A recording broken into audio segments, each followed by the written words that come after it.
ഇവന്മാരെന്തിനാ നമുക്ക് പ്രൊട്ടക്ഷൻ തരാൻ വരുവാണോ? നമുക്കറിയാലോ പോയിട്ട് വരാൻ പുല്ല്. അത് കേട്ടതും നന്ദു പതിയെ അവളുമാരോട് പറഞ്ഞു. അവർക്കും ആൺപിള്ളേർ അവരുടെ ഒപ്പം ചെല്ലുന്നത് അത്ര താല്പര്യമില്ലായിരുന്നു.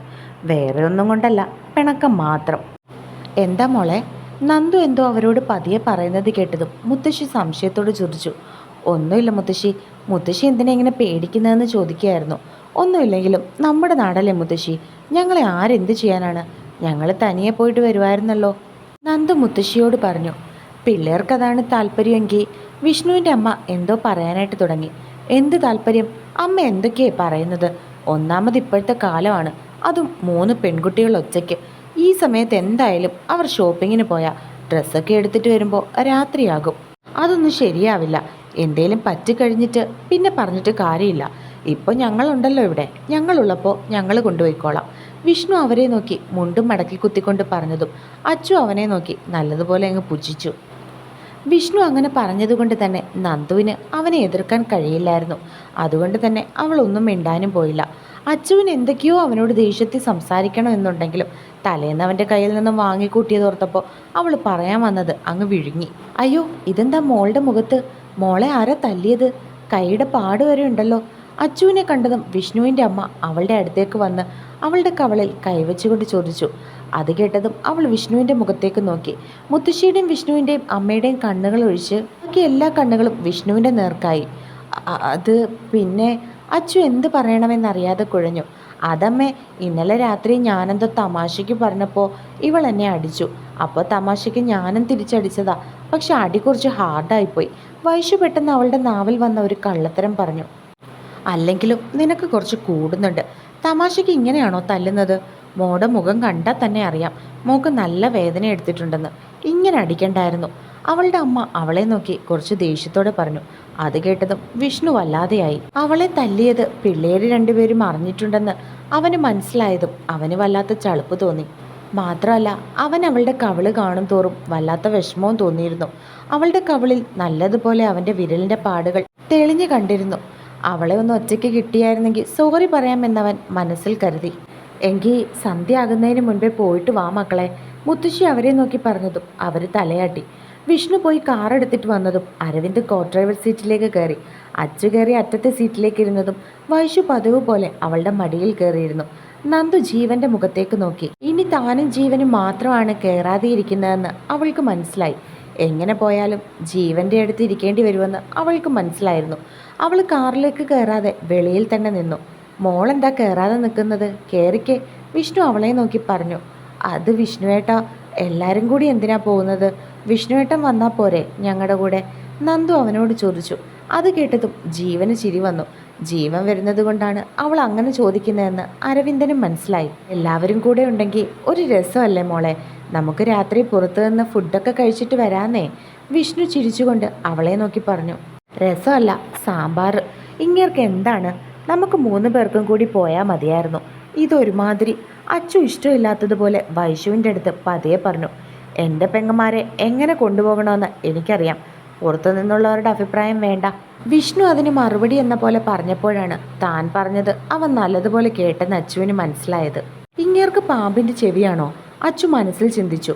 കയറ് മോളെ, വിഷ്ണു നന്ദുവിനെ നോക്കി പറഞ്ഞുകൊണ്ട് കാറ് സ്റ്റാർട്ട് ചെയ്തു. നന്ദുവിന് എൻ്റെ അടുത്തിരിക്കാൻ പേടിയാണോ? ജീവൻ നന്ദുവിൻ്റെ അടുത്തേക്ക് ചുണ്ടുകൾ അടുപ്പിച്ചിട്ട് അവളുടെ ചെവിയിൽ പതിയെ ചോദിച്ചു. ഞാനെന്തിനാ നിന്നെ പേടിക്കുന്നത്? അവൾ തിരികെ പുച്ഛത്തോടെ പറഞ്ഞു. പിന്നെന്താ കാറിൽ കയറാതെ നിൽക്കുന്നത്? എന്നെ പേടിയില്ലെങ്കിൽ എൻ്റെ അടുത്തിരിക്കുന്നത് കൊണ്ട് പിന്നെന്താ പ്രശ്നം? അവൻ ചിരിച്ചുകൊണ്ട് അവളുടെ മുഖത്തേക്ക് നോക്കി ചോദിച്ചു. അവൻ അങ്ങനെ പറഞ്ഞത് അവൾക്കും വാശിയായി. അവൻ്റെ മുൻപിൽ തോറ്റു കൊടുക്കരുതെന്ന് അവൾക്ക് തോന്നി. അവൾ അവനെ ഒന്ന് നോക്കിയിട്ട് കാറിലേക്ക് കയറിയിരുന്നു. അവനും ചിരിച്ചുകൊണ്ട് അവളുടെ അടുത്തേക്ക് കയറി ഡോറടച്ചതും വിഷ്ണു കാറെടുത്തു. കുറച്ചു ദൂരം മുൻപോട്ട് ചെന്നതും നന്ദുവിൻ്റെ കയ്യിൽ അവൻ്റെ കൈകൾ പതിഞ്ഞു. അവളുടെ വലത് കൈക്ക് മുകളിൽ അവൻ കൈകൾ പിടിച്ചതും അവൾ അത് വിടിയിക്കാൻ ശ്രമിച്ചു. വെറുതെ കിടന്ന് പിടയ്ക്കണ്ട, വിഷ്ണു എല്ലാം അറിയും, മര്യാദയ്ക്ക് അടങ്ങിയിരിക്കെ, ജീവൻ അവളെ നോക്കി പറഞ്ഞതും അവൾ ദേഷ്യത്തോടെ അവൻ്റെ മുഖത്തേക്ക് നോക്കി. നിനക്ക് എന്താ വേണ്ടത്? അവൾ ദേഷ്യത്തോടെ പതിയെ അവൻ്റെ അടുത്ത് ചോദിച്ചു. ചുമ്മാ എൻ്റെ പെണ്ണിൻ്റെ കയ്യിൽ എനിക്കൊന്ന് പിടിക്കണമെന്ന് തോന്നി. എന്ത് സോഫ്റ്റാണ്, കൈ മാത്രമല്ല പലതും. അവൻ ചിരിച്ചുകൊണ്ട് അവളെ അടിമുടിയൊന്ന് നോക്കി പറഞ്ഞതും അവൾ ദേഷ്യത്തോടെ അവനെ നോക്കി. ഹോ, ഇങ്ങനെ നോക്കല്ലേടി, ഞാൻ ഇല്ലാതെയായി പോകുന്നത് പോലെ തോന്നുക. അവൻ കുസൃതി ചിരിയോടെ അവളുടെ മുഖത്തേക്ക് നോക്കി പറഞ്ഞതും അവൾ ഒന്നും മിണ്ടാതെ മറു സൈഡിലേക്ക് നോക്കിയിരുന്നു. അവനോടൊന്നും പറഞ്ഞിട്ട് കാര്യമില്ല എന്നവൾക്ക് മനസ്സിലായി. ഇനി താനെന്തെങ്കിലും പറഞ്ഞാൽ അത് വിഷ്ണുവേട്ടനൊക്കെ അറിയുമെന്നും അവർക്കിടയിലുള്ള പ്രശ്നം വിഷ്ണുവേട്ടൻ മനസ്സിലാക്കുകയും ചെയ്യുമെന്ന് അവൾക്ക് തോന്നിയിരുന്നു. അതുകൊണ്ട് തന്നെ അവൻ എന്തെങ്കിലും ചെയ്യട്ടെ എന്ന് കരുതി അവൾ മിണ്ടാതെ മറു സൈഡിലേക്ക് നോക്കി. അപ്പോഴും അവൻ്റെ കൈകൾ അവളുടെ കൈകളെ വിടാതെ മുറുക്കി പിടിച്ചിരുന്നു. നിമിഷങ്ങൾ കഴിഞ്ഞു പോയതും അവർ വലിയൊരു ഷോപ്പിംഗ് കോംപ്ലക്സിൻ്റെ മുൻപിലേക്ക് ചെന്നെത്തിയിരുന്നു. അവിടെ ചെന്നതും പെൺപിള്ളേരും 3 പേരും കാറിൽ നിന്നും ഇറങ്ങി. ആൺപിള്ളേരെ ഒന്ന് നോക്കുക കൂടി ചെയ്യാതെ അവർ 3 പേരും കൂടി ഷോപ്പിനകത്തേക്ക് കയറി. വിഷ്ണുവും അച്ചുവും തമ്മിലുള്ള പ്രശ്നം അരവിന്ദനും ജീവനും അറിഞ്ഞിരുന്നു.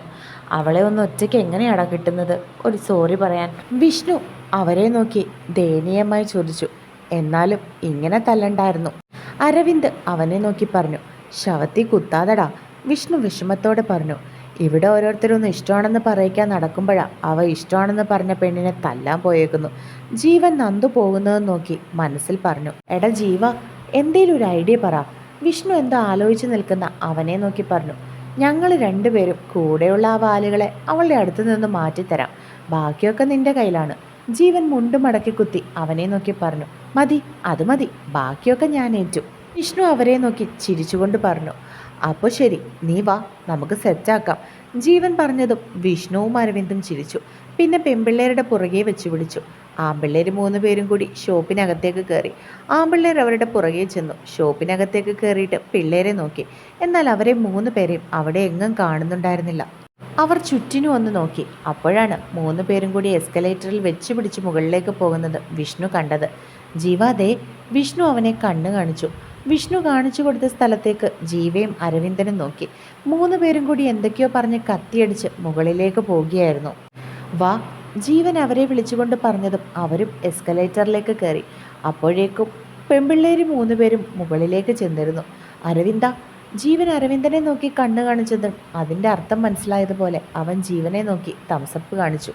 നീ തൽക്കാലം ഇവിടെ നിൽക്ക്, ഞങ്ങൾ പോയി ആ 2 എണ്ണത്തിനെ മാറ്റിയിട്ട് നിന്നെ വിളിക്കാം. എന്നിട്ട് അച്ചു നിൽക്കുന്ന സ്പോട്ട് പറഞ്ഞു തരാം. അപ്പോഴേക്കും അങ്ങോട്ടേക്ക് ചെന്നാൽ മതി.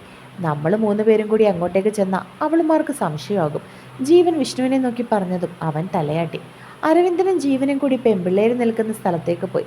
അവർ ചെന്നപ്പോൾ പെൺപിള്ളേർ ഡ്രസ്സ് സെലക്ട് ചെയ്യുന്ന തിരക്കിലായിരുന്നു.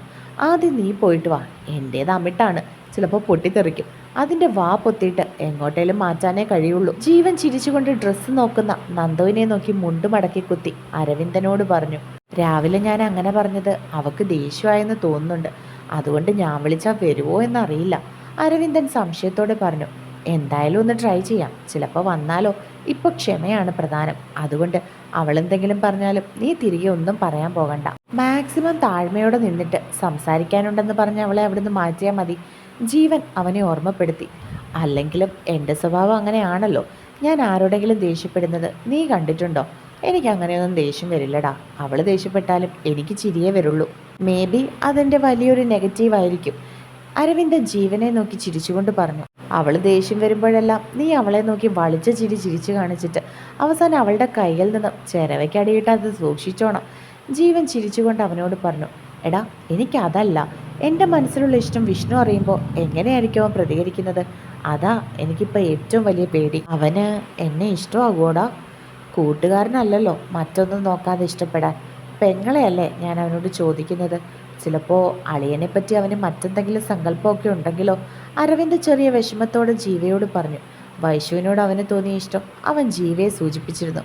നീ എന്തിനാ ഇങ്ങനെയൊക്കെ ചിന്തിക്കുന്നത്? അല്ലെങ്കിൽ തന്നെ നിനക്കെന്താ കുറവുള്ളത്?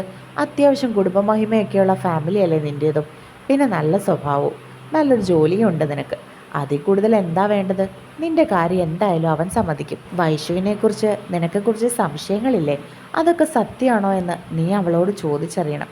എന്തായാലും എൻ്റെ അത്രയും ടാസ്ക് നിനക്ക് വരില്ലല്ലോ. ഞാനും നന്ദുവും തമ്മിലുള്ള അടുപ്പവും മറ്റും അവനറിയുമ്പോൾ എങ്ങനെയായിരിക്കും പ്രതികരിക്കുക എന്നുള്ളതാണ് എൻ്റെ ഇപ്പോഴത്തെ പേടി. വെറൊരു റിലേഷൻഷിപ്പാണ് ഞങ്ങൾക്കിടയിലുള്ളതെങ്കിൽ എനിക്ക് ഇത്രയും പേടിയില്ലായിരുന്നു. പക്ഷേ ഇവിടെ അങ്ങനെ അല്ലല്ലോ. അവൻ്റെ മറ്റൊരു പെങ്ങളെ ഇല്ലാതാക്കിയവൻ്റെ സഹോദരനല്ലേ ഞാൻ. കൂട്ടുകാരൻ എന്നതിനേക്കാൾ ഉപരി അവൻ എൻ്റെ പെങ്ങളായിരിക്കില്ലേ എപ്പോഴും വലുത്. എൻ്റെ ഏട്ടൻ ജയിലിലാണെന്നും മറ്റുള്ള കാര്യങ്ങൾ അവനറിയാമെങ്കിലും അത് അവൻ്റെ പെങ്ങളാണെന്നുള്ള കാര്യം അവനറിയില്ല. ജീവ അവനെ നോക്കി വിഷമത്തോടെ പറഞ്ഞു. നിന്റെ ചേട്ടൻ ചെയ്ത തെറ്റിന് നീ എന്ത് പിഴച്ചു? അവൻ അങ്ങനെ ആയിപ്പോയതിന് ഇപ്പം ആരുടെയും കുറ്റമല്ലല്ലോ. അവൻ്റെ സ്വഭാവത്തിൻ്റെ പകുതിയുടെ പകുതി പോലും നിനക്കില്ല. പിന്നെന്താണ് കുഴപ്പം? നീ വിഷമിക്കണ്ട. അവൾ എന്തെങ്കിലും ഒരിക്കൽ നിന്നെ മനസ്സിലാക്കും. അരവിന്ദൻ അവൻ്റെ തോളിൽ കൈവച്ചുകൊണ്ട് പറഞ്ഞതും അവൻ ചെറുതായി ഒന്ന് പുഞ്ചിരിച്ചു. എന്തായാലും ഞാനൊന്ന് പോയി നോക്കിയിട്ട് വരട്ടെ. ഞാനവളെ അവിടുന്ന് മാറ്റിക്കഴിഞ്ഞാൽ പിന്നെ നിന്റെ ഊഴമാണ്. അവളെ അച്ചുവിൻ്റെ അടുത്ത് നിന്ന് മാറ്റാൻ ചെന്നിട്ട് അവസാനം രണ്ടും കൂടി ഈ ഷോപ്പ് തിരിച്ചു വയ്ക്കരുത്. അരവിന്ദൻ ചിരിച്ചുകൊണ്ട് അവനെ ഓർമ്മപ്പെടുത്തി. പിന്നെ ഒന്ന് ശ്വാസം എടുത്ത് വിട്ടുകൊണ്ട് വൈശുവൊക്കെ നിൽക്കുന്ന സെക്ഷനിലേക്ക് നടന്നു.